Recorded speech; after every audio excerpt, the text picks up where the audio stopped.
Boa noite, sejam bem-vindos a mais uma edição do Ela Tem a Bola Toda com Miriam Jai. Hoje aqui com um convidado especial.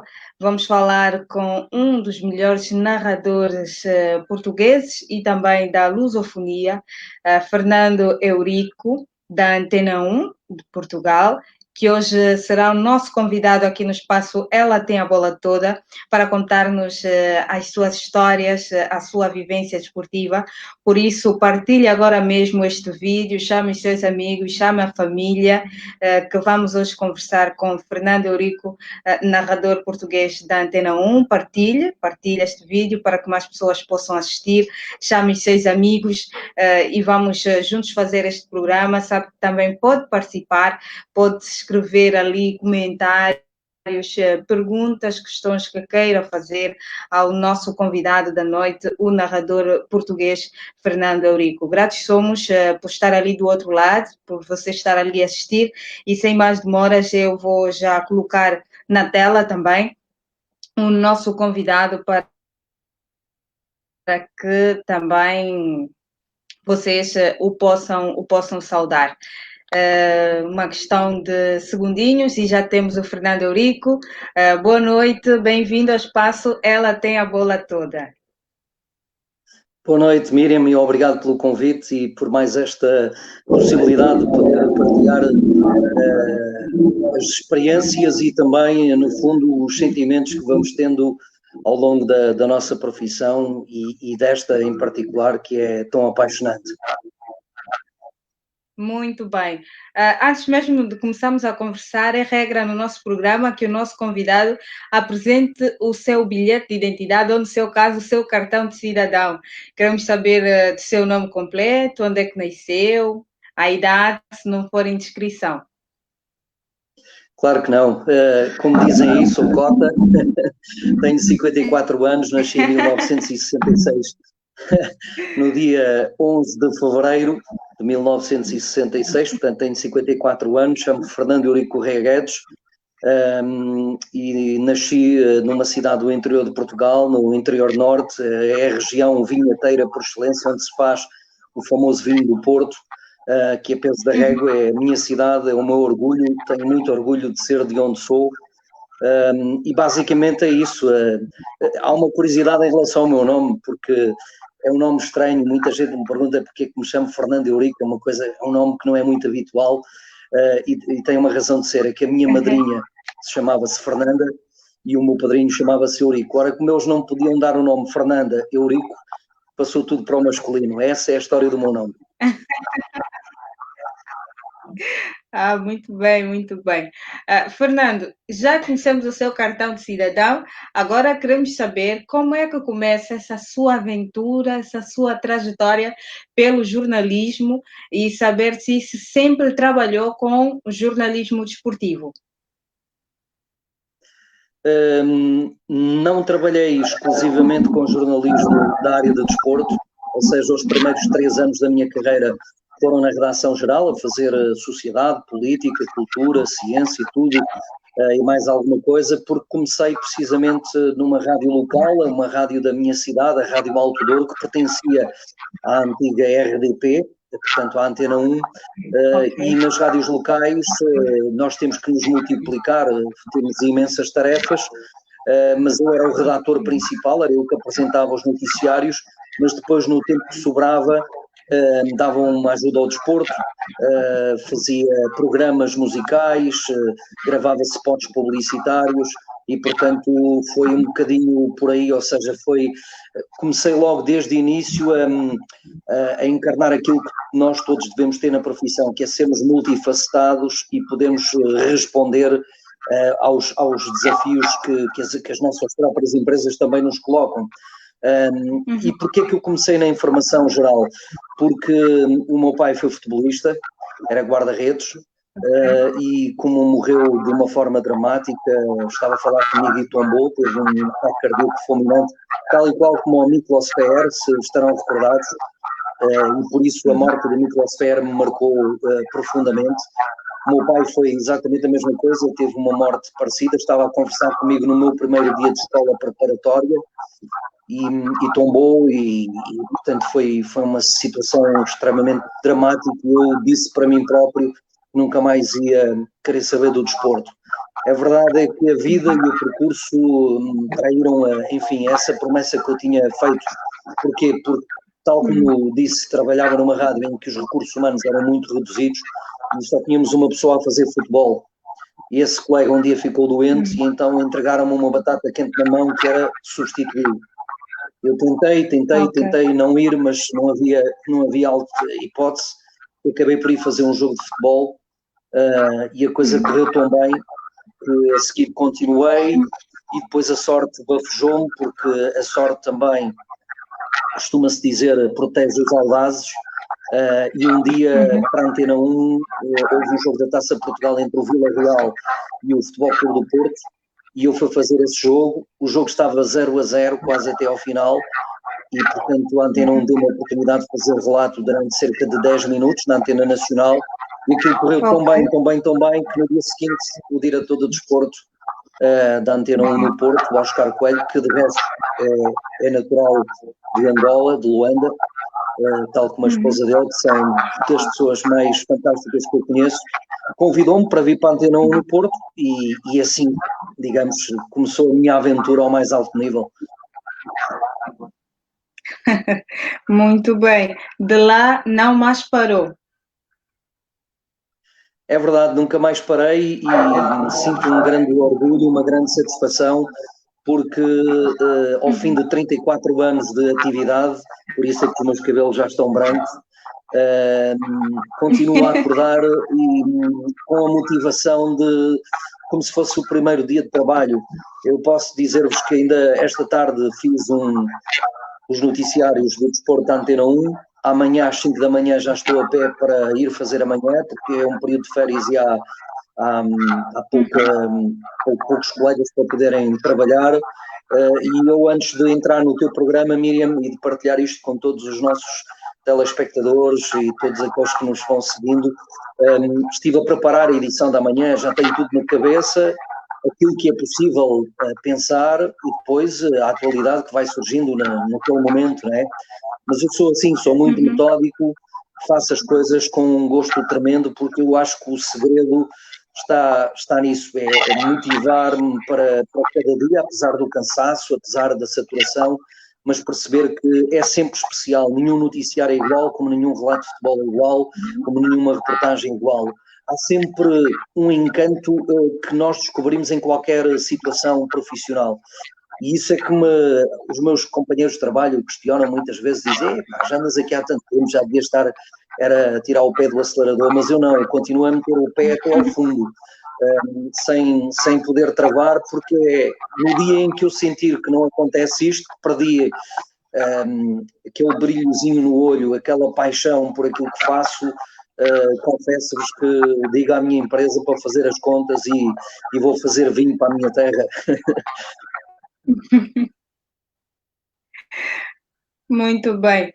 Fernando Eurico, nós vamos querer buscar as suas memórias e que partilhe connosco também as suas memórias como narrador de futebol, aqueles relatos que fez e que nunca se vai esquecer pelos dois sentidos, pela negativa e pela positiva. Vamos começar pelo lado negativo. Se tem algum jogo, algum relato, algum trabalho que tenha feito que lhe tenha marcado assim e pela negativa. Sim, tive 3 até.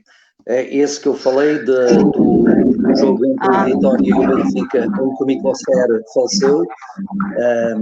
Porquê? Porque eu revivi o drama todo, o familiar que tinha tido quando era jovem, tinha apenas 10 anos de idade, e isso marcou todo o meu percurso como pessoa e depois até como profissional, porque enquanto os meus companheiros podem lamuriar-se, podem, enfim, ter razões de queixa da vida, eu não tenho. Eu aproveito cada momento e cada serviço que me é atribuído. Para mim, cada notícia, cada reportagem, cada jogo de futebol, por mais fraco que possa parecer, eu faço como se fosse a final da Liga dos Campeões.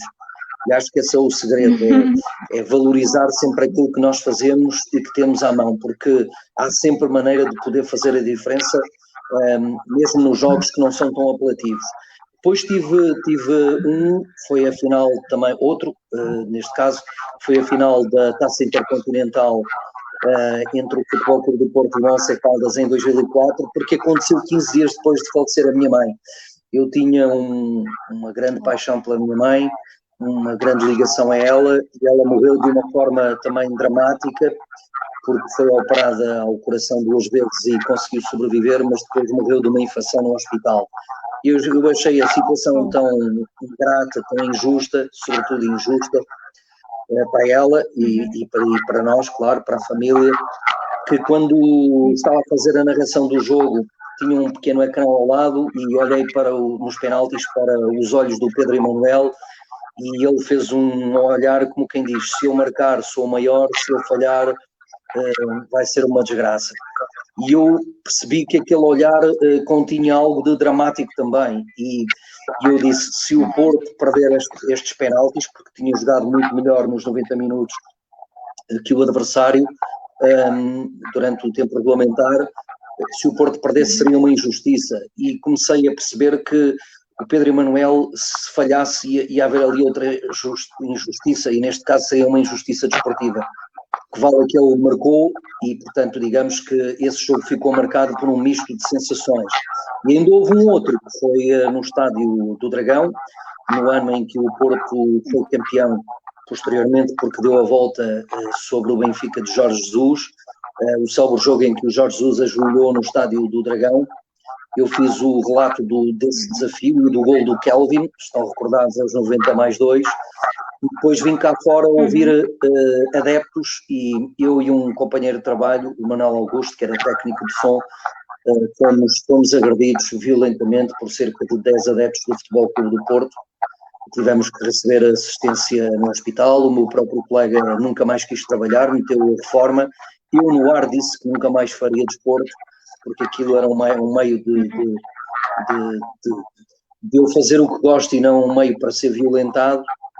E, portanto, esse, digamos que à cabeça foi o pior momento que eu tive em termos profissionais. Ok. E como é que depois conseguiu superar este momento, que é dramático? Certeza que qualquer profissional não quer passar por uma situação idêntica, nem pensa, e é algo que marca a pessoa para toda a vida. Como é que conseguiu superar esse episódio e continuar a relatar e a fazer o seu trabalho com excelência como tem feito? Isto é um bocado também de nos rodeia, não é?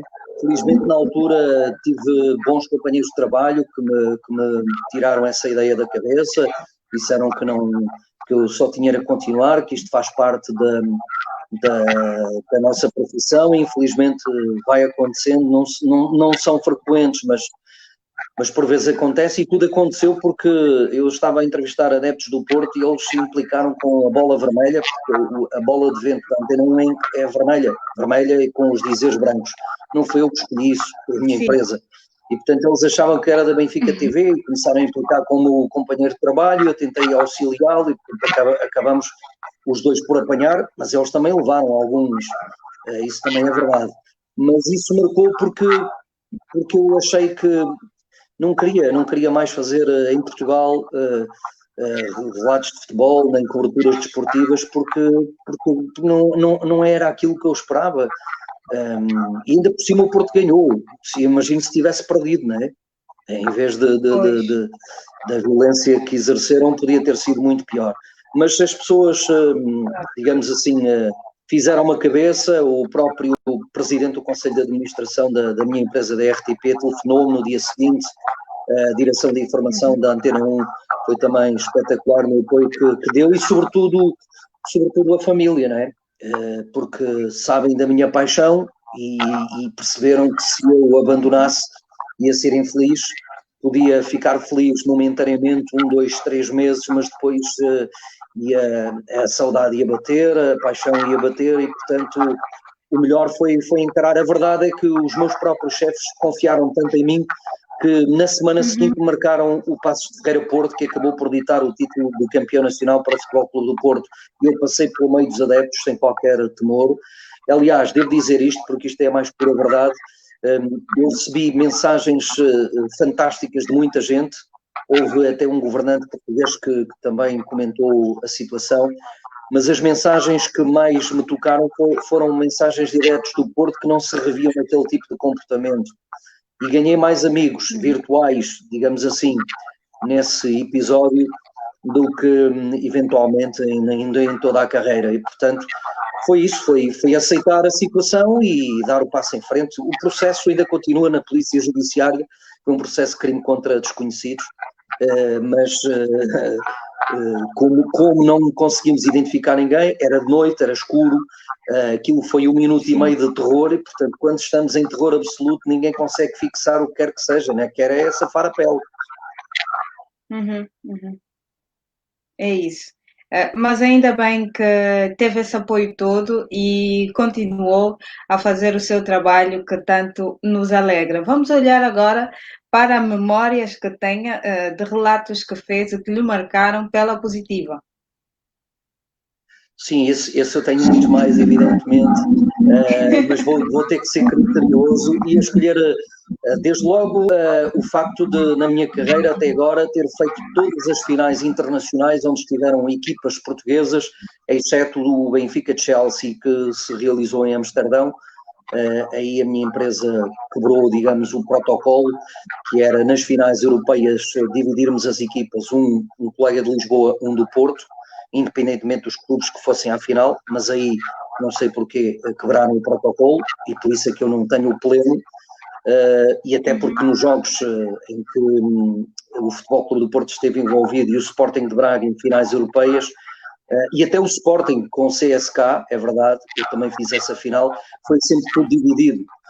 Mas pronto, tirando isso, tirando as finais europeias, a que eu mais gostei de fazer foi a única final europeia 100% portuguesa em Dublin, na Liga Europa, entre o Futebol Clube do Porto e o Sporting de Braga, porque eu acho que tão cedo, eventualmente no meu tempo profissional, não volta a acontecer e as pessoas não dão valor a isso. E eu acho que foi tremendamente fantástico esse momento, ter duas equipas do mesmo país, separadas por 50 quilómetros apenas, a discutir um título europeu, foi brilhante. Eu acho que Portugal passou um bocadinho ao lado, e a comunicação social também, porque achavam que o Braga não tinha força, e estamos todos a ver que o Braga é um excelente clube, mas tem excelentes equipas, está ao nível, se não até já superior a alguns dos grandes, na minha modesta opinião.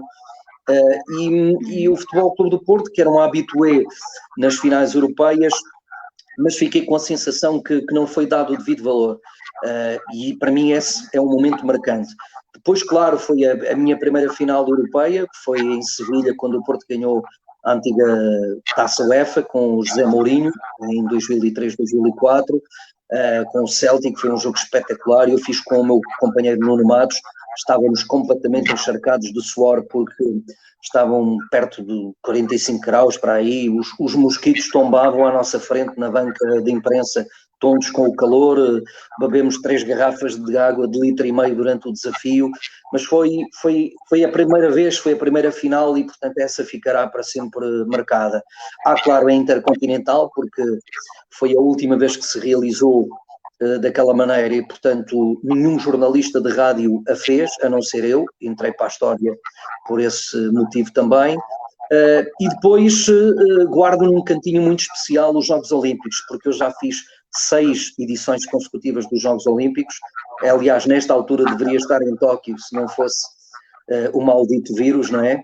E, portanto, iria fazer os 7º Jogos Olímpicos. Em Portugal, julgo que não há ninguém que tenha pelo menos mais dos jogos em termos de cobertura do que eu, em termos de jornalistas todos. De qualquer das maneiras, guardo um relato que eu fiz em 96, nos primeiros Jogos Olímpicos em Atlanta, que eu fiz da cobertura, porque tinha um minúsculo telemóvel, estava no meio de 100 mil pessoas no Estádio Olímpico em Atlanta, e fiz a narração da última volta e da vitória depois da Fernanda Ribeiro na final dos 10 mil metros, em que ela, de forma épica, estava aí uns 10 metros atrás de uma chinesa chamada Yang Yunxia, que era de facto atleta topo dessa distância. Até diziam na altura que ela comia minhocas para ganhar força. A verdade é que a Fernanda Ribeiro puxou das tripas à moda do Porto e deu um banho monumental na última volta à chinesa e ganhou abraçada a uma bandeira de Portugal. Foi o primeiro jornalista a conseguir chegar ao pé dela, ela deu-me um beijo, eu abracei-a. São momentos que nunca mais esquecemos. E esse particularmente está ao nível dos melhores momentos profissionais que eu vivi, para lá de muitos outros, mas estes são, digamos assim, as joias da minha coroa. Muito bem, muito bem. E é bom também partilhar estes momentos, estas memórias conosco. Vamos convidar os nossos amigos que estão a assistir ao nosso programa que partilhem este vídeo, organizem grupos de visualizações para que mais pessoas possam assistir ao nosso programa e para que também possam participar. Então, partilhe agora mesmo este vídeo com os seus amigos, organize um grupo de visualização, partilhe quantas vezes forem necessárias para que mais pessoas possam assistir e possam também participar da nossa conversa com Fernando Eurico, jornalista da Antena 1. Então, toca partilhar, toca organizar aí os grupos de visualizações para engordarmos a família. Fernando Eurico, vamos também olhar agora para as questões do campeonato e da Covid. Terminou agora o campeonato, a época foi encerrada recentemente com a Taça de Portugal. O Futebol Clube do Porto fez a dobradinha. O Fernando Eurico acompanhou de perto este campeonato, antes da interrupção pela Covid, depois do regresso e agora a Taça de Portugal, que por acaso até narrou o jogo da Taça de Portugal. Queremos saber de si qual é o resumo que faz deste campeonato e desta dupla vitória do Futebol Clube do Porto. É assim, Miriam, não sou eu que digo, são os protagonistas do futebol, aqueles que andam lá dentro do relvado, que quem vence acaba por ser um justo vencedor, porque se consegue o objetivo e os outros não há discussão sequer. Eu acho que o campeonato ficou claramente marcado por esta situação da Covid, mas o Futebol Clube do Porto soube, na minha perspectiva, adaptar-se melhor que o Benfica para poder conseguir estes dois títulos tão importantes do futebol nacional. Em termos de campeonato, porque estava muito atrás, porque teve um começo desastroso. Recordo que o Porto foi eliminado precocemente da Liga dos Campeões por uma equipa que toda a gente achava que nada valia, o Krasnodar, e muito mais depois da vitória do Porto no primeiro jogo fora na Rússia. A verdade é que o futebol é assim, nada é garantido e o Porto foi surpreendido, perdeu muito dinheiro, desvalorizou os jogadores. A seguir entra no campeonato com o pé em falso também, com uma derrota em Barcelos, mas esses dois momentos foram o toque a reunir do Futebol Clube do Porto. É certo que a equipa não jogou tão bem como na última temporada, ou há 2 anos, quando ganhou também o campeonato, no primeiro ano de Sérgio Conceição. Foi sempre mais na questão da raça, do querer, foi no talento de alguns poucos jogadores que tem no plantel com essas características, mas notava-se que o Futebol Clube do Porto era união.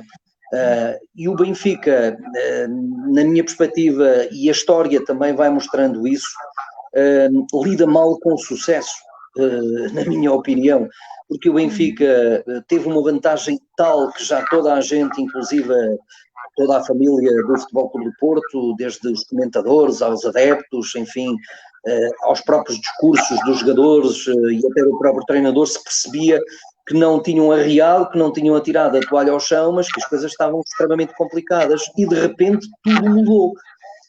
E se mudou, foi por mérito do Porto, que foi insistindo, e por mérito do Benfica, que foi perdendo o gás. Não sei por que razões, há certamente razões visíveis, mas deve haver muitas no seio do Benfica, e só o Benfica e o Bruno Lage, a equipa técnica, poderão explicar. Aliás, já nesta parte final, houve aí uma situação que não foi de resto desmentida pelo antigo treinador, que alguns jogadores poderiam ter feito a cama a Bruno Lage. Não sei se foi má gestão de balneário, se foi a questão dele não ter apostado em nos melhores jogadores nos Jogos Europeus. Isso foi uma situação que passou um bocadinho ao lado, não passou ao lado de ninguém, mas quer dizer, ninguém ficou indiferente a esta gestão do plantel. E depois a Covid veio dar a machadada final, ou seja, o Porto até começa a retoma com uma derrota em Famalicão, e o Benfica, que parecia novamente com tudo para caminhar para o título de campeão nacional, neste caso para o bicampeonato, desperdiçou toda a vantagem e sempre se percebeu que o Futebol Clube do Porto tinha mais garra, podia não ter mais talento, mas queria mais ganhar os jogos que a equipa do Benfica.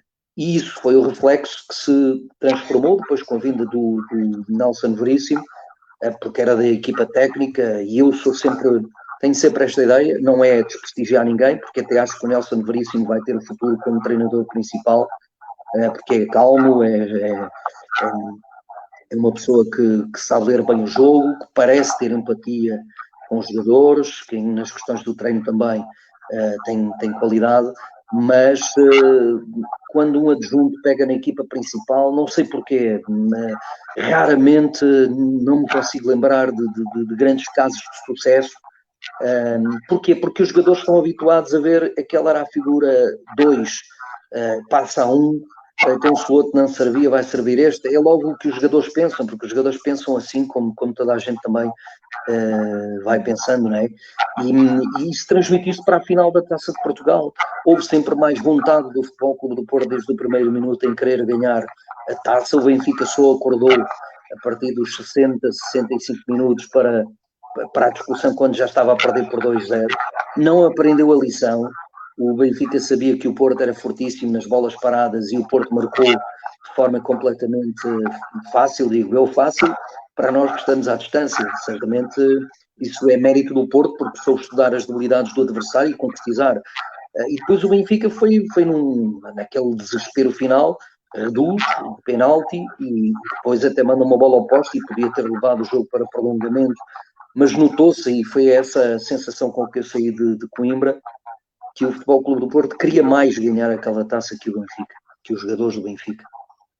E esse foi também um pouquinho o espelho, não digo na maioria do tempo, mas na esmagadora maioria do campeonato, porque, convenhamos, ter a vantagem que o Benfica teve e perdê-la da forma como perdeu, é porque houve de facto alguma coisa que se passou na equipa do Benfica, lá dentro, na gestão do balneário, na gestão dos próprios atletas, porque, quer dizer, ninguém consegue ou pode desperdiçar uma vantagem tal, sabendo o Benfica que poderia marcar ali uma posição, que era ganhar 2 vezes seguidas o campeonato, e sobretudo entrar de forma direta na Liga dos Campeões, porque agora vai ter que começar a época mais cedo. Basta dizer, Miriam, que Jorge Jesus, que é o novo treinador, só deu uma semana de descanso aos jogadores, ou seja, no último sábado eles estiveram na final da Taça Portugal, no próximo sábado começa a nova época do Benfica. Porquê? Porque vai ter que entrar muito cedo nas competições europeias no acesso à Liga dos Campeões. Para lá chegar o Benfica vai ter que eliminar 2 equipas.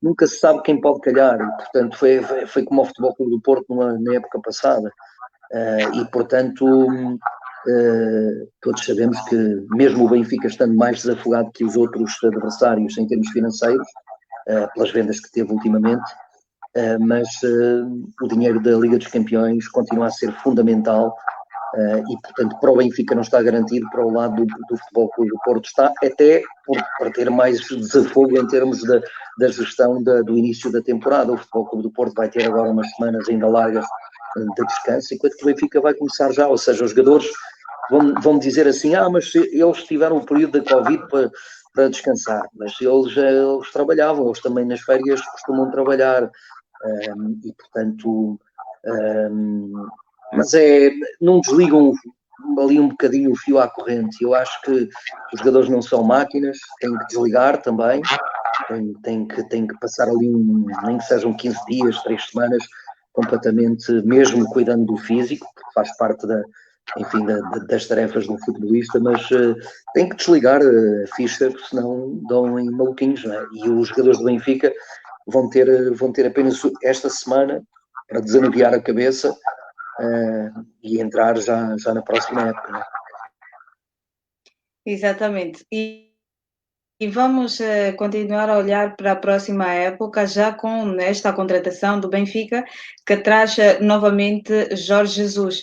Na sua opinião, vamos ver na próxima época um Benfica transfigurado e nós que estamos lá sentimos que existem duas alas no Benfica, ou se tanto entre os adeptos, alguns que estão a favor do regresso de Jorge Jesus e outros que ainda não se esquecem das bocas de Jorge Jesus na altura em que esteve no Sporting e saiu do Benfica. Como é que acha que o próprio plantel do Benfica vai lidar com isso tudo e entrar para a próxima época? Vai ter que lidar, não há outra forma. Por muito que alguns jogadores, por muito que pessoas da estrutura diretiva do Benfica, por muito que os adeptos, ou alguns adeptos não gostem de Jorge Jesus, a verdade é que não há volta a dar. Foi a escolha do presidente Luís Filipe Vieira e, portanto, Jorge Jesus vai ter que fazer de novo um caminho.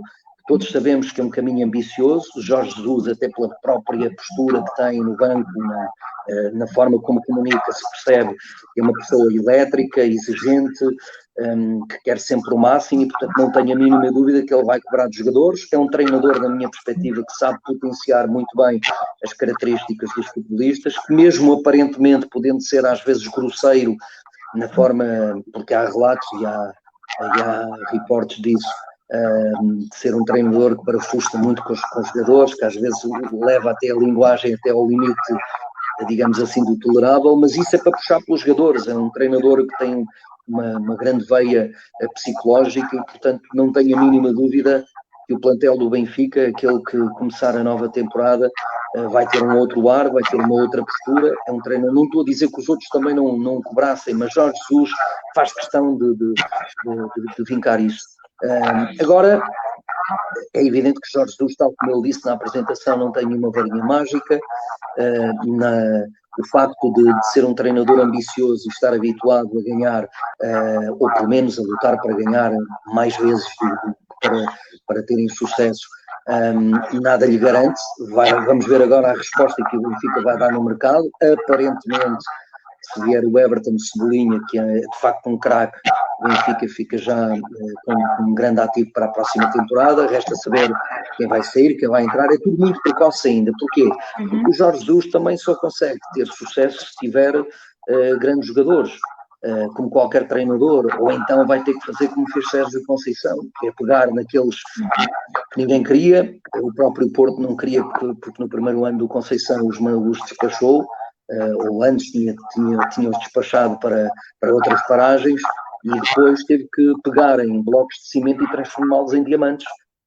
E Jorge Jesus tem essa capacidade, mas atendendo ao propalado, pelo menos é o que é dito sempre pelo Benfica, a desafogo financeiro em relação aos outros candidatos ao título. Acredito que se o Benfica tiver bons reforços, se Jorge Jesus conseguir, enfim, reativar alguns elementos da equipa do Benfica que este ano passaram um pouquinho mais ao lado, que o Benfica obviamente será um fortíssimo candidato e acredito que vai entrar com tudo para tentar voltar a ganhar a hegemonia do futebol, pelo menos em Portugal, na Europa, e por mais que Luís Filipe Vieira, por mais que Jorge Jesus o diga, e Jorge Jesus não pode esquecer-se disso, já esteve em 2 finais europeias e perdeu-as. Eu sei que pelo menos numa foi profundamente injusto com o Chelsea e até mesmo com o Sevilha, mas a verdade é que as perdeu. E portanto vão dizer, mas ele ganhou agora a Libertadores da América, mas o contexto é diferente, as equipas são diferentes, o futebol é diferente. A verdade é que na Europa, que Jorge Jesus fartou-se de falar, tinha 5 equipas e que tinha os melhores clubes europeus atrás, a verdade é que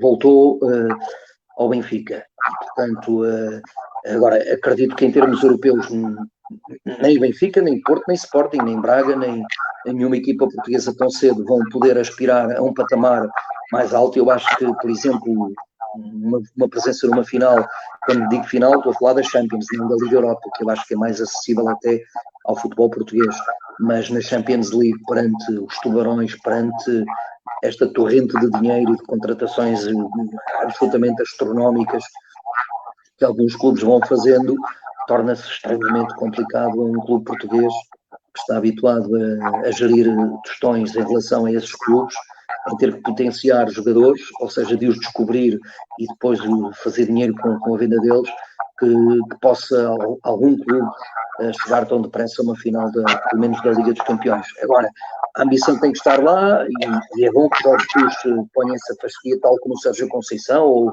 o próprio treinador do Sporting ou do Braga, que tenham esse objetivo de pôr a fasquia alta, mas eles sabem no fundo que vai ser extremamente complicado poderem chegar lá. Mas resumindo esta ideia do Jorge Jesus, Jorge Jesus no fundo não vem trazer nada de novo do que aquilo que já trouxe antes, quer no Benfica, quer no Sporting. Eu lembro que quando ele chegou ao Sporting disse que não havia 2 candidatos ao título, mas 3, incluiu o Sporting. Agora voltou a dizer, no Benfica, já o fazia com o Sporting e quando esteve no Benfica, que as equipas dele jogavam sempre 3 vezes mais. Portanto, ele volta a dizer a mesma coisa. Ou seja, não mudou o discurso, mas agora vamos ver a resposta no terreno. Isto é tudo muito prematuro, Miriam, porque não sabemos que jogadores o Porto vai ter, que capacidade financeira vai ter, que jogadores vão sair, que jogadores vão entrar. O mesmo se passa com o Sporting. O Braga, atenção, está aí com um potencial financeiro tremendo. As pessoas em Portugal acho que ainda não, como dizem os brasileiros, ainda não caíram na real, porque este Sporting de Braga a muito curto prazo vai ser um caso sério. Este ano, por exemplo, vendeu o Francisco Trincão ao Barcelona por 31 milhões, está prestes a vender o Paulinho e o Ricardo Horta, já se fala em 30 milhões pelo Paulinho, o Ricardo Horta deverá ser da mesma cifra. Ora, somando tudo isto, já estamos nos 90, tem que receber quase 12 milhões pela transferência do Ruben Amorim para o Sporting, que ainda não recebeu, portanto já passa dos 100 milhões, e vamos ver se fica por aqui. Para uma equipa que não está habituada a ter tanto dinheiro, e pelos vistos com Carlos Carvalhal começa a puxar-se com alguns jogadores que podem fazer alguma moça no campeonato, ou pelo menos meter mais de forma frontal o Sporting de Braga na luta pelo pódio que já conseguiu este ano. Ok, foi no fim e foi até por demérito do Sporting, que teve tudo para o poder conseguir, mas a verdade é que para a história o Braga foi terceiro e, portanto, não vai querer baixar o patamar. Isto para dizer o quê? É tudo muito prematuro, vai depender muito dos plantéis que as equipas apresentarem e da forma também como começarem. Embora isto só termine no fim, e percebeu-se, o atraso do Porto acabou por ganhar o campeonato, o mesmo pode acontecer este ano ao contrário, ou com qualquer outra equipe. Ou seja, o futebol é tão dinâmico, é tão volátil, que as projeções caem sempre em saco roto. Podemos fazer uma leitura mais ou menos circunstancial, balizada no tempo, mas não mais do que isso. Os sinais ainda são muito tenues, porque as equipas ainda nem sequer regressaram ao trabalho e ainda estão no trabalho de remodelação dos plantéis, e só quando houver, digamos assim, algo mais sustentável é que poderemos ter uma ideia mais aproximada daquilo que pode acontecer, não é? Exato. E vamos olhar também já para este mercado de transferências e por um nome que tem sido muito falado em Portugal, Benfica tem intenção de contratar Cavani, que poderá vir a custo zero para o Benfica e receber um salário anual de 8.000 euros, não sei se estou certa, ou um salário mensal, é se muito assim mais, posso muito dizer, mais. Muito mais. de 8 a 80, não sei aqui se estou a fazer confusão com os para números, aí, mas é o para aí. Fernando Eurico vai... É para aí. Exatamente. O Fernando Eurico vai então já esclarecer essa questão dos 80.000 euros que Cavani vai receber, mas que pode vir para o Benfica. Eu não tenho certeza em relação aos valores. Sei que um jogador do quilate do Edison Cavani tem que ser muito bem pago, mais até porque, vindo a custo zero, digamos assim, o jogador sente, ou os representantes dele, neste caso até o irmão, sente, digamos assim, mais à vontade para esticar um bocadinho a corda em termos financeiros quanto à remuneração do Cavani, porque sabe que o clube não vai gastar dinheiro com a transferência, e só aí seria impensável. E, portanto, só neste contexto aqui o Benfica, na minha perspectiva, pode estar interessado ou continuar interessado no Cavani. Agora, também há informações de que grandes clubes como o Atlético de Madrid, o Real Madrid, o próprio Bayern de Munique, o próprio Leeds United, que é um histórico do futebol inglês e que felizmente está de regresso à Premier League, e que tem outra capacidade financeira, tem outra visibilidade. O Cavani sabe que está na parte final da carreira e, portanto, mesmo sendo o goleador que é, nenhum jogador vai agora pensar só no peixinho que pode comer ou no sol que pode apanhar na Costa da Caparica ou na Baía de Cascais. Obviamente que a parte financeira é importante, mas também é assim, ninguém constrói a reputação que o Cavani tem para depois dar a ideia de que vem gozar a reforma e apanhar banhos de sol num campeonato como o português. Ou seja, acredito que o Cavani possa ser seduzido para o projeto do Benfica. O Benfica é uma marca que tem grande implementação em Portugal, obviamente nem há discussão, mas na Europa é um clube prestigiado e, portanto, muito mais pelo passado, evidentemente, mas é uma marca forte e pode interessar ao Cavani. Agora, eu acho que ele tendo a possibilidade de jogar num campeonato mais visível e num campeonato que até lhe pode dar outras garantias financeiras, o Edinson Cavani, por mais que todos digamos, e quando digo todos, a imprensa portuguesa diga que o Benfica não desiste, que o Benfica continua a apertar, que o Cavani, podendo ter mais, venha por menos, é a minha opinião. Já nem falo em termos desportivos, porque o Cavani indo para uma equipa desse calibre é candidato a ganhar a Liga dos Campeões, que por exemplo nunca ganhou na carreira, e sabe que vindo para o campeonato português está sempre na fronteira.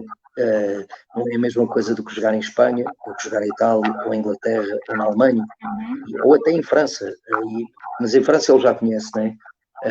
E portanto creio que o Benfica faz bem, obviamente, em forçar e tentar tudo, mas o meu feeling aponta para que o Benfica vai ter que arranjar outras soluções e para lá das soluções que tem dentro do plantel, quer dizer, ninguém pode esquecer o talento avançado que o Benfica tem, foi o melhor marcador do campeonato, é um finalizador nato, ok, não terminou da melhor forma o campeonato, o Seferovic é um jogador que se lhe mexerem na cabeça é um jogador de equipa, percebe-se a raça que tem, enfim, tudo o que dá nos jogos em que participa, e portanto acho também que o Benfica não pode agora só porque quer mudar o ciclo, quer mudar o rumo, que vá destruir tudo ou que vá despachar toda a gente e recomeçar tudo de novo, porque todos sabemos que leva tempo. Jogadores como o Seferovic já está cá há bastante tempo, ou pelo menos já conhece melhor o campeonato português,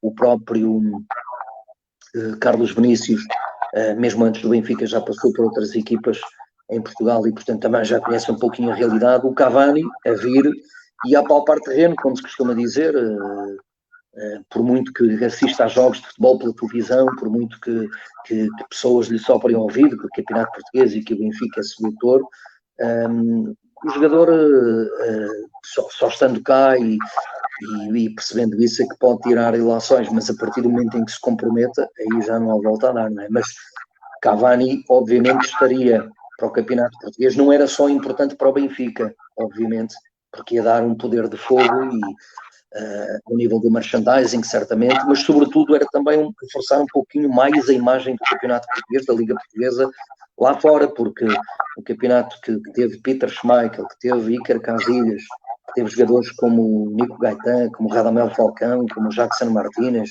só me estou lembrando de alguns para não me esquecer de muitos outros, e quando falo de jogadores internacionais que passaram por cá. Ter o Cavani na Liga Portuguesa seria, lá para fora, seria um cartão muito, muito importante, não é? Exatamente. E vamos continuar a olhar mesmo para o campeonato e para o Benfica e o Futebol Clube do Porto. Nesta era de Bruno Lage no Benfica, tivemos assim o cenário entre treinadores assim um pouco a menos, podemos dizer. Tínhamos uma certa agitação e sempre muitas bocas nas conferências de imprensa entre Sérgio Conceição, que tem o sangue quente, e Jorge Jesus, que tem um temperamento idêntico. Vamos voltar a ter esta quentura em termos de assuntos entre treinadores, agora com o regresso de Jorge Jesus. Alguém a fazer companhia a Sérgio Conceição? Sim, eu acho que nós passamos, digamos assim, da meia fervura para a fervura inteira. Acho que durante a temporada vamos ver o leite a saltar da panela muitas vezes. Porquê? Porque são temperamentais. Cada um com o seu estilo, cada um com a sua forma de comunicar, cada um com a sua linguagem. É certo que por vezes há excessos, é certo que por vezes também há retrações, há, digamos assim, alturas em que os próprios treinadores fazem um ato de contrição por expressões, por atitudes, mas o Benfica querendo cortar esta vitória do Futebol Clube do Porto, o Porto querendo ganhar o bicampeonato para fazer, digamos assim, fim-capé sobre o Benfica. É evidente que qualquer situação, qualquer jogo vai fazer levantar um pouquinho a fervura. Agora é assim, eu não acho que isso seja maligno, desde que os protagonistas, neste caso o Sérgio Conceição e o próprio Jorge Jesus, saibam o limite até onde podem ir, porque eles são figuras que mexem com a cabeça de muitos adeptos, que mexem com os comportamentos também dos adeptos, ou seja, cada ação tem uma consequência e eles têm que perceber isso, que são pessoas que influenciam muito depois o comportamento dos adeptos, com as expressões que têm, com as guerras que vão tendo, guerras entre aspas, evidentemente. Se eles tiverem essa noção, e eu acho que vão ter, porque são pessoas, acredito de bem, agora, o sangue vai ferver porque os dois vão querer ganhar, e tal como o Ruben Amorim e o próprio Carlos Carvalhal, pelo menos falo só nesses quatro, são os mais bem apetrechados, pelo menos, mas acho que acho não, tenho a certeza, só um é que vai ganhar e, portanto, alguém vai ter que digamos assim, ser um pouquinho mais hostil, mas volto a dizer, se eles tiverem noção dos limites, é perfeitamente normal que se piquem, que cada um faça os seus mind games, como o José Mourinho tão brilhantemente fazia, e outros treinadores também lhe seguiram as pisadas. Eu não acho mal isso. Acho é quando as coisas passam um certo limite. Isso sim. E esta temporada passaram, como há 2 épocas ou 3, e como tem sido recorrente em Portugal. O que eu acho também é que tem que haver, por parte de quem organiza as competições, uma maior responsabilização. Eu lembro, por exemplo, o José Mourinho foi habituado do Campeonato Português quando foi para a Inglaterra. No início parecia um elefante numa loja de porcelanas, porque criticava a FA, a Football Association, ou seja, a entidade que organiza o campeonato inglês, a Premier League, criticava os árbitros, porque tinha estes hábitos de cá. Ora, em Inglaterra aquilo era tudo novidade. As pessoas no início acharam muita piada, mas quando José Mourinho começou também a levar a fasquia, começaram a aplicar-lhe as multas, as famosas multas, e lá são multas pesadíssimas. Ou seja, o próprio Bernardo Silva, por exemplo, que até fez uma brincadeira com um companheiro e que foi entendido como uma ação racial, sofreu na pele essa, digamos, rigidez britânica. Mas eu acho que se houver regulamentos bastante rígidos, bastante restritivos em relação ao passar dos limites, que as coisas naturalmente poderão ser melhores, ou seja, quando alguém pensar em criticar o árbitro ou ter atitudes de empurrar alguém no túnel de acesso ao balneário ou de pressionar os árbitros, ser severamente punido. Não há outra maneira e, portanto, quando começarem a ir ao bolso dos jogadores, dos treinadores, dos próprios clubes, em vez de terem multinhas, como temos aqui de 300 euros por comportamentos incorretos, passarem a pagar 30 mil ou 100 mil, as coisas eu acho que serão bastante diferentes. Se vai toda a gente com paninhos quentes e escuda-se depois nos regulamentos, que são os clubes que aprovam ou não, mas aqui no caso português, são os clubes que fazem as regras em Assembleia Geral. Mas a própria Liga tem que ter uma ação de maior sensibilização nos clubes, porque hoje são uns punidos, amanhã serão outros. E se toda a gente fala no negócio de futebol, se toda a gente fala na transparência do futebol, se toda a gente quer isto direitinho, então os clubes têm que começar de alguma maneira. Eu acho que uma das maneiras é serem mais rigorosos nas Assembleias Gerais. Eu fiz muitas Assembleias Gerais da Liga de Clubes e vejo muitos dirigentes, muitos representantes de clubes que vão lá, cruzam a perna, vão conversando com este e com aquele, vão vendo as redes sociais, mas discutir a sério as propostas ainda continua a ser um bocado complicado. Eu acho que ainda se olha de uma forma muito superficial para as coisas e não até com alguma, como é que eu vou dizer, alguma longevidade. Ou seja, para que discutir sempre os regulamentos todos os anos, para se retocar aqui e ali, quando se fizerem um regulamento forte, não se muda. Em Inglaterra, por exemplo, o sistema de competições é sempre o mesmo. 10 em 3, um é campeão, depois há as classificações europeias, os 2 primeiros do Championship da segunda liga sobem automaticamente, fazem um play-off a eliminar entre o terceiro e o sexto classificado. Em Espanha, já há algum tempo que também fizeram isso, tal como na Alemanha, com play-offs. Agora Portugal vai ter play-offs. Ou seja, é claro que nós podemos seguir sempre o melhor dos outros, mas porquê que não se fez isto antes? Pergunto eu. Porquê que Portugal anda sempre com invenções do número de participantes, só este, deixa aquele, depois não há basta ver agora este imbróglio todo que aconteceu com o Vitória de Setúbal, com o Portimonense a ficar, o Vitória a descer, o Aves, pelos vistos, vai mesmo abdicar de tudo, os clubes que desceram da segunda liga desportivamente agora vão ser repescados, os que subiram por decisão federativa do Campeonato de Portugal à segunda liga, afinal já não vão subir porque está tudo embargado por causa da legislação. Ou seja, o futebol português às vezes baralha-se de tal maneira porque não pensam as coisas com essa longevidade, com assertividade, dizer é assim e não é preciso mexer mais. Todos os anos é sempre esta mesma história. É sempre a retocar, é sempre... E depois é aquela situação de nunca ninguém está preparado para estas situações. E a gente vê, acontece também noutros campeonatos, claro que acontece, mas a gente vê que a resposta é diferente. Não sei, acho que há muita coisa que precisa de ser refletida, precisa ser mudada, mas sobretudo ao nível da ação. Fala-se muito, é um bocado como todas as jornadas, é muita parra para pouca uva. O que é que adianta estar a discutir um fora de jogo se já não adianta? O jogo já terminou, as equipas já foram para casa, o que é que adianta? Fica alguém moralmente ou mais, digamos assim, reconfortado se achar que o árbitro errou, mas vai alterar o resultado? Pergunto eu. Não. Portanto, as pessoas têm que levar estas coisas, como nós relativizamos muitas coisas na vida. Se eu sou assaltado na rua e se fico sem dinheiro, sem a carteira, o que é que me adianta depois ficar triste e cabisbaixo? Já não vou recuperar, portanto, é um bocado assim, mas continuo a achar que é preciso mais ação, mais firmeza, para que todas as épocas e todos os campeonatos não tenhamos que partilhar, como eu costumo dizer, este regabof de asneiras que acontece sempre. Eu não me lembro de uma época que tenha terminado ou começado de forma natural. Dou-te um exemplo, Miriam. Por causa destes imbróglios todos, o sorteio das competições estava marcado para este domingo.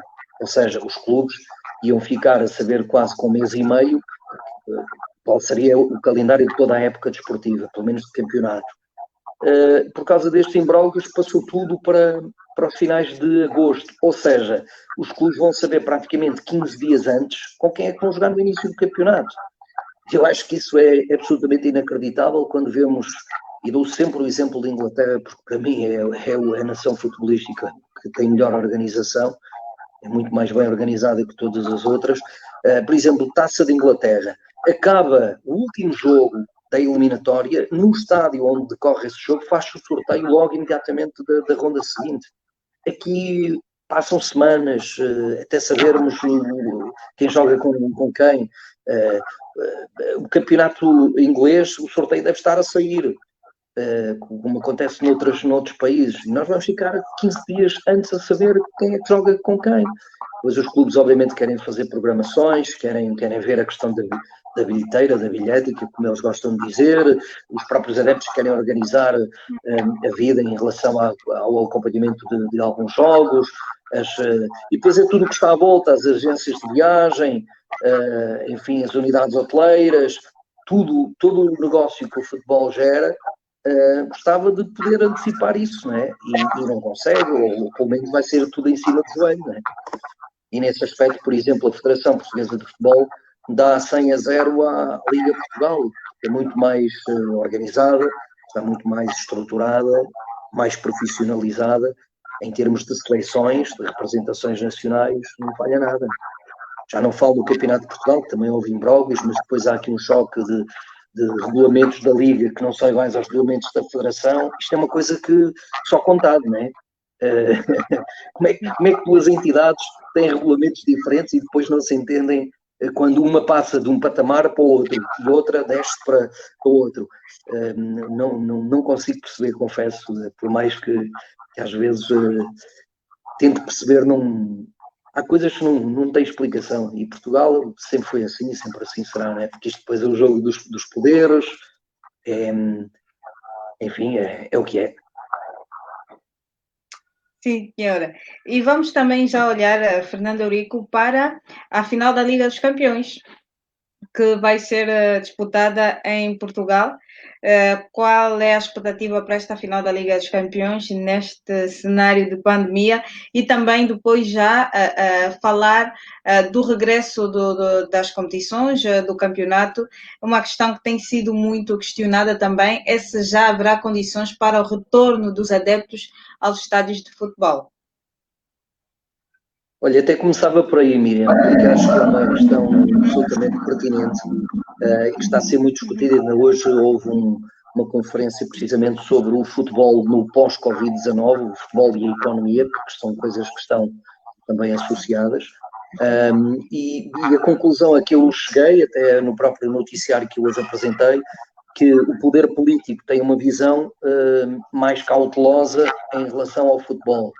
Quer, evidentemente, não ver os estádios cheios, mas pelo menos de uma forma progressiva, como já vai acontecendo noutras ligas, de os estádios estarem parcialmente com público e tudo ser feito de uma forma progressiva em função também da evolução da pandemia. E porque os clubes precisam, a verdade é essa. E se há mais gente a ir aos estádios, há mais negócio de comida, há mais bilhetes vendidos, há mais IVA para o Estado, ou seja, são só benefícios. É evidentemente que isto não pode ultrapassar a questão da saúde pública. Essa tem que estar sempre como primeira prioridade. Mas em Portugal, e volto ao mesmo, é um país incongruente, é um país onde as pessoas estão sempre a contradizer-se. Há touradas em que as pessoas vão ver o massacre de um animal numa arena e as pessoas podem estar com máscara a assistir. Há espetáculos musicais e de entretenimento que estão lotados, ou pelo menos parcialmente lotados. E no futebol, eu assisti ainda há menos de uma semana a um jogo entre as duas melhores equipas do futebol nacional nesta altura, em que se ouviam jogadores à distância, os treinadores, enfim, não dá para entender. E depois não me venham os políticos dizer que assistir a um concerto musical ou uma peça de teatro é diferente do futebol, porque os comportamentos são diferentes. Eu se estiver a assistir a uma ópera, posso emocionar-me e as minhas lágrimas e os meus perdigotos, salvo seja, pela emoção, podem ir parar a outro sítio qualquer e contaminar eventualmente alguém. Quer dizer, é evidente que as pessoas têm algumas regras e eu acho que os portugueses, na sua globalidade, estão até a cumprir bem todas as regras e todos os conselhos que estão a ser dados. Por isso é que Portugal, felizmente, embora seja preocupante, mas não é uma catástrofe, não é? Em termos de falecimentos e de contaminação de pessoas.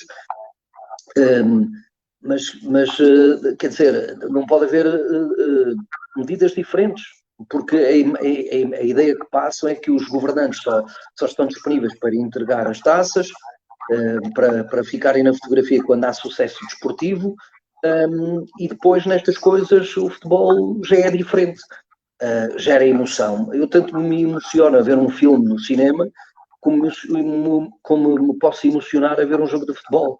Eu tanto me posso abraçar à pessoa que está ao meu lado, se gostar de um cantor que canta uma música que me toca, ou abraçar-me à minha namorada, que por acaso até nem tenho, mas se tivesse, podia-me abraçar a ela, né? E contaminá-la ou ela a mim como numa peça de teatro ou numa tourada. Mas isso, lá está, são aquelas incongruências que eu falei e que são recorrentes em Portugal. Mas há claramente esse esforço. O futebol quer muito, mas o poder político está mais parcimonioso, digamos assim, e depois parece que falam todos línguas diferentes. A Liga Portugal já disse que está em parceria com a Direção-Geral de Saúde a discutir a melhor forma disso acontecer, de o público gradualmente voltar às bancadas. Mas depois hoje há um representante da Direção-Geral de Saúde que diz que é preciso que a Liga apresente um plano. Então, se eles estão a discutir isto, estão a discutir o quê? Então, isto não é um plano? A discussão não é um plano?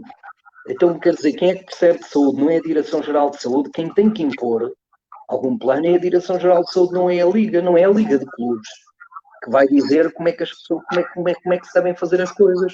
E, portanto, percebe-se que há aqui muita gente a falar linguagem diferente e eu temo que se chegue ao início das competições e que se ande a discutir ainda isto.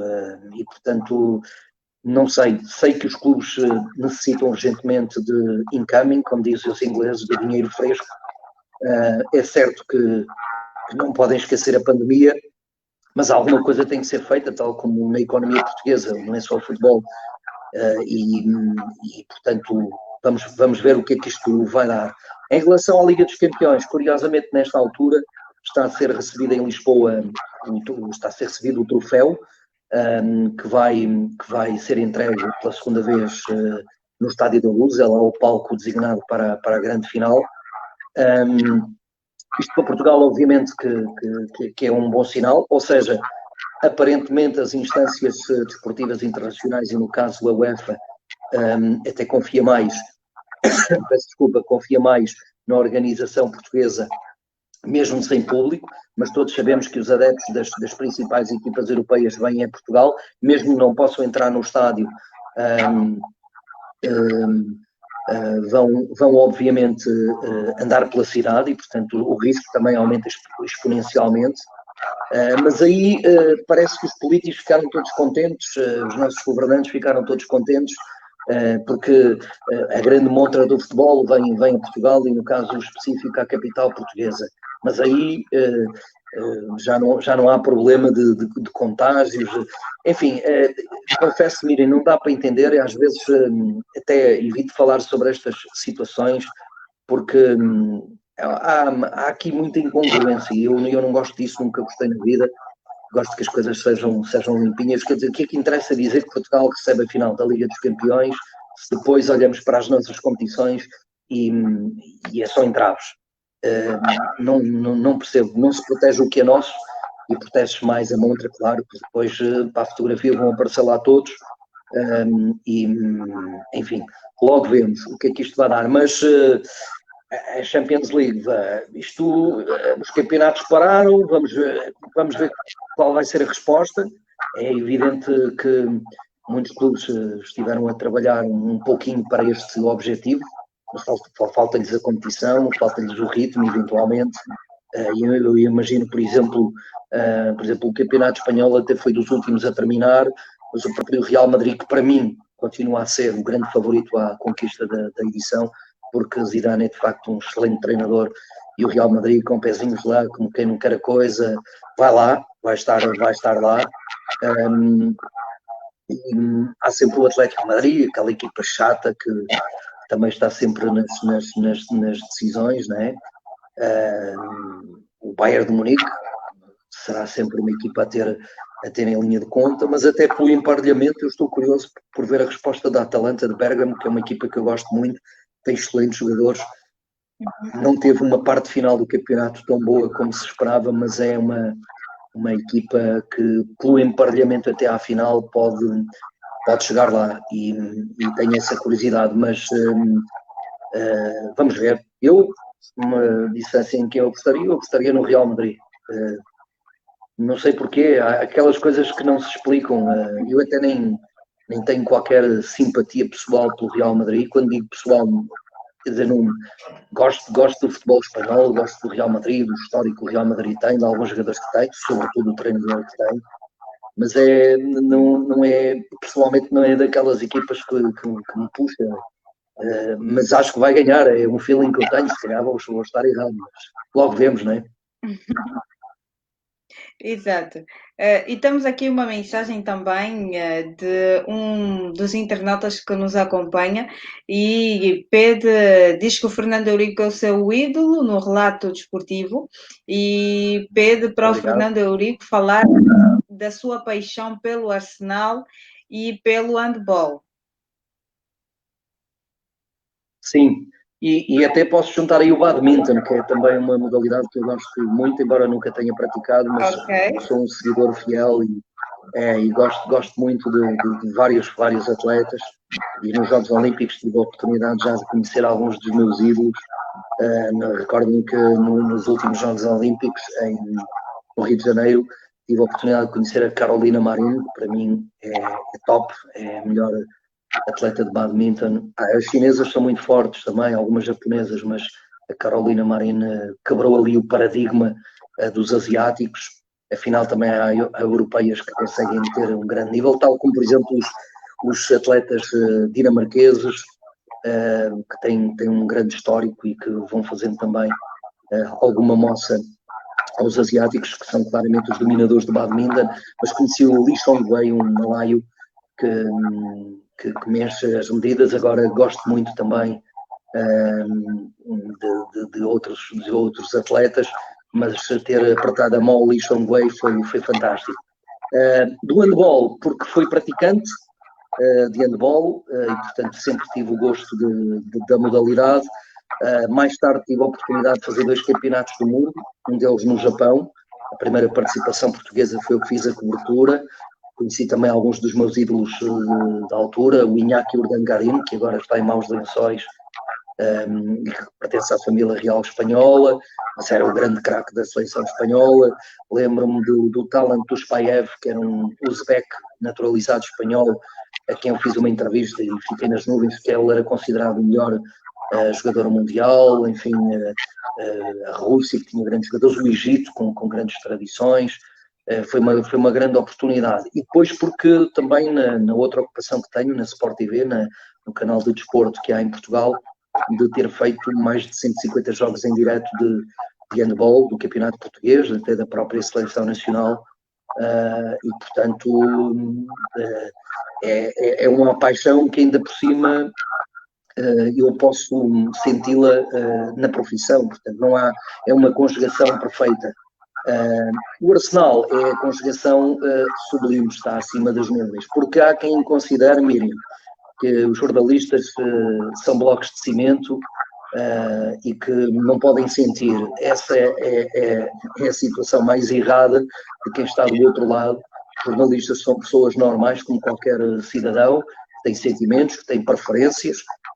Eu, como muita gente, também tenho partido político, também gosto de um certo tipo de música, gosto, enfim, de outros países, de destinos turísticos, ou seja, tenho preferências como toda a gente tem, e que naturalmente tenho que ter preferências desportivas e futebolísticas, como expliquei, o handball, falei em nomes, e de badminton.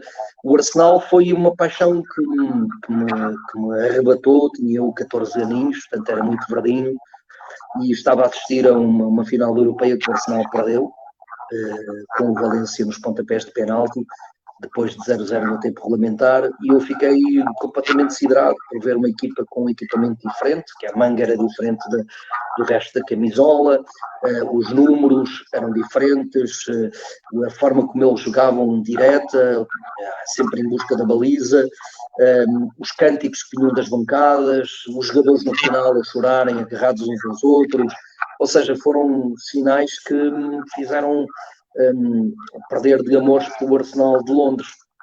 Eu já fiz jogos do Arsenal em termos profissionais e dou este exemplo. Havia muita gente que na altura ficou com o pé atrás, quer dizer, como se não soubessem que aqui em Portugal há jornalistas que, alguns até são sócios de clubes, sócios, e fazem esses clubes, não passa nada. Mas o Fernando Eurico gosta de um clube inglês, já é um problema. Mas eu, por exemplo, conto esta história porque é mais pura verdade. Eu fiz, por exemplo, no Estádio do Dragão, um Porto-Arsenal, em que o Porto ganhou 2-1, e o Porto faz um golo, já não consigo precisar se foi o segundo ou se foi o primeiro, em que o Lisandro Lopes coloca a bola a rolar, e acho que é ele que finaliza, se bem me lembro, e a barreira do Arsenal estava a ser formada. E o treinador da altura do Arsenal, na sala de imprensa, disse que nunca tinha visto um gesto de tão pouco fair play, porque o Porto não respeitou a formação da barreira do Arsenal. Eu, arsenalista, disse no ar que o Sr. Wenger e o Arsenal tinham memória curta, porque o Thierry Henry tinha feito exatamente a mesma coisa 3 jornadas antes em Stamford Bridge, num jogo com o Chelsea. Sabes, Miriam, e a todos os que me seguem, que tudo aquilo que eu disse ipsis verbis, porque o Porto, tal como o Benfica, o Sporting, o Braga, todos os clubes ouvem, veem as coisas que estão a acontecer nos rádios. O professor José Ferreira, que era o treinador do Porto, disse exatamente o que eu disse no ar, na Antena 1, na conferência de imprensa. Portanto, se quer é melhor exemplo de que, felizmente, ainda se consegue separar a paixão do trabalho e daquilo que é factual, esse é o melhor exemplo. E, portanto, é uma paixão que perdura, porque não vou tantas vezes como gostaria, agora ainda é mais difícil ir à Inglaterra. Primeiro, porque é muito caro. Segundo, porque quando o Arsenal joga, estou eu a trabalhar. E em terceiro lugar, porque é impossível, não consigo estar as vezes que eu gostaria de estar. Já acompanhei mais, confesso. Cheguei a ver alguns jogos em Espanha do Arsenal, aqui em Portugal. Este ano foi a única vez que falhei, foi com o Vitória Sport Clube, porque estava na Escócia em serviço. Mas tento acompanhar ao máximo, gravo jogos. Ainda agora em Coimbra estava sempre a olhar para o telemóvel, porque o raio da final nunca mais terminava. O árbitro teve 13 minutos de desconto. E o Arsenal ganhou, e eu obviamente celebrei, os meus companheiros ficaram satisfeitos também, como eu fico quando os clubes deles ganham, fico satisfeitos por eles, mas é uma paixão que não tem explicação. Eu gostei de um clube que perdeu. O primeiro impacto foi quando perdeu, não foi quando ganhou, porque toda a gente gosta dos que ganham, não é? E eu costumo dizer-lhes que eu sou do tempo em que o Arsenal era 14º, não ia às competições europeias, e não deixei de gostar deles, nem deixei de gostar, ou não passei a gostar mais deles quando eram os invencíveis, porque têm um recorde de invencibilidade em Inglaterra, nem quando chegaram a finais europeias, que também perderam o Arsenal, mas também esteve lá.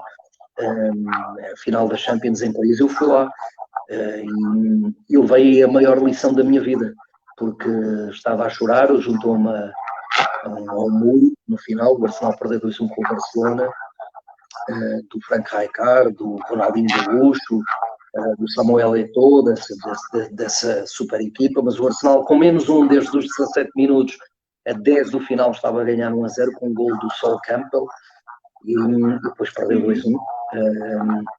E eu parece que na altura fiquei com a sensação de que me tinham tirado o tapete, ou seja, que eu estava quase a chegar ao paraíso e tinham tirado o tapete. Tinha esperado 40 anos por aquele momento e estava assim a lacrimejar e cabisbaixo. E ao inglês que veio ter comigo, eu conto sempre esta história, veio ter comigo, trocámos cascóis e ele perguntou-me porque é que eu estava a chorar. E eu disse que a nossa equipa tinha perdido e que tinha esperado tanto tempo para erguer os braços e não sabia se no meu tempo de vida ia ter outra oportunidade.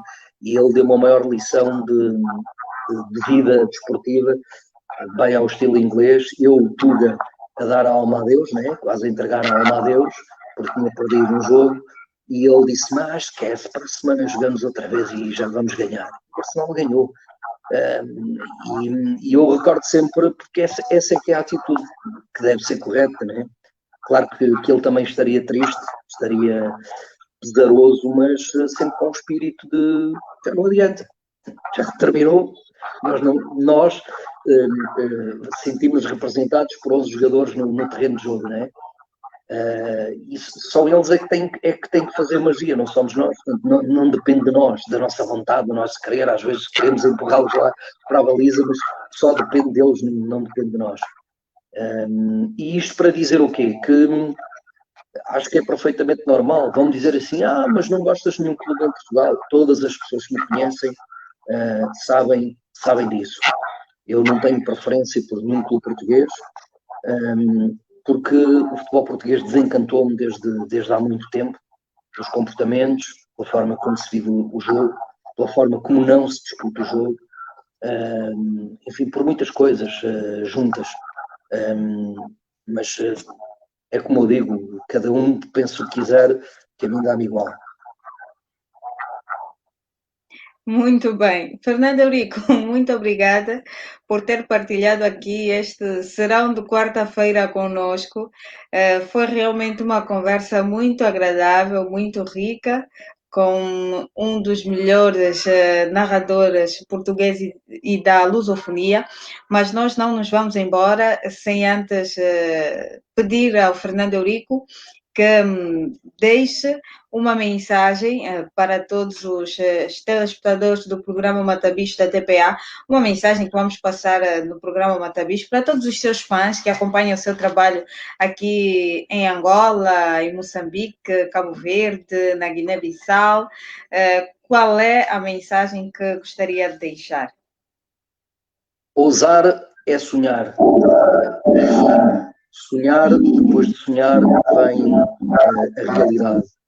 Por isso o que eu aconselho a todos, sobretudo aqueles que querem começar ou que estão nesta profissão, que ousem, que não pensem que é impossível. Isso é uma palavra que para nós não existe. Temos que sempre acreditar que podemos chegar lá, às vezes mesmo que isso pareça mesmo irreal. Mas olhem que não.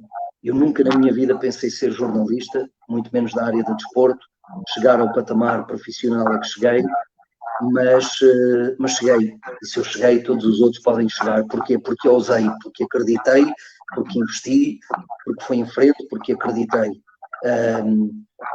Sonhar, confesso que nunca sonhei isso de uma forma muito sólida, mas quando se ousa, o sonho começa a crescer.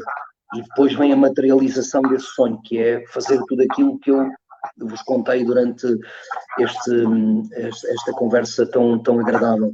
E, sobretudo, também uma outra mensagem, que é uma mensagem de pacificação, de todos tratarem sempre o próximo da melhor maneira, porque ao fazerem isso estão a tratar-se bem também, de que as pessoas percam rancor, que não desconfiem dos outros, que acreditem que os outros têm sempre o melhor para dar e, sobretudo, a nível futebolístico, tudo não passa de um jogo de 90 minutos.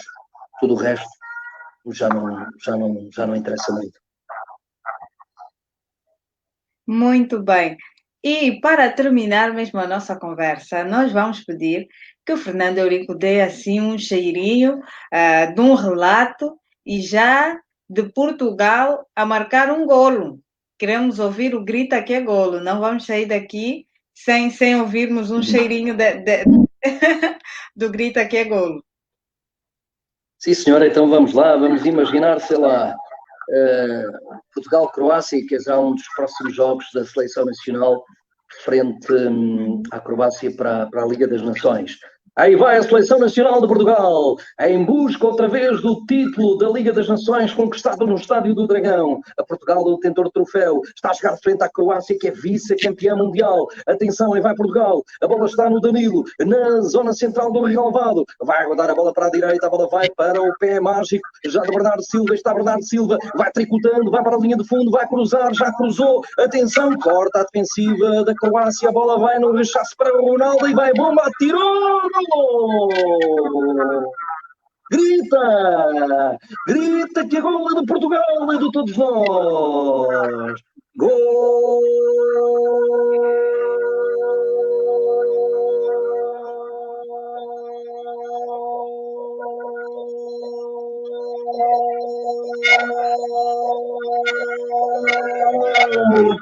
Portugal é das esquinas, é da pátria, é do sangue. Portugal a ganhar por usar a Croácia. E por isso, caro ouvinte, quando a bola abana a rede, está na altura certa para aumentar o volume da telefonia, é só rodar o botãozinho para a direita. Confira no Estádio do Dragão. Portugal 1, Croácia nada. Muito bem, muito bem. É de arrepiar, é de arrepiar. Realmente, muito boa esta conversa com Fernando Eurico. Temos de continuar a treinar.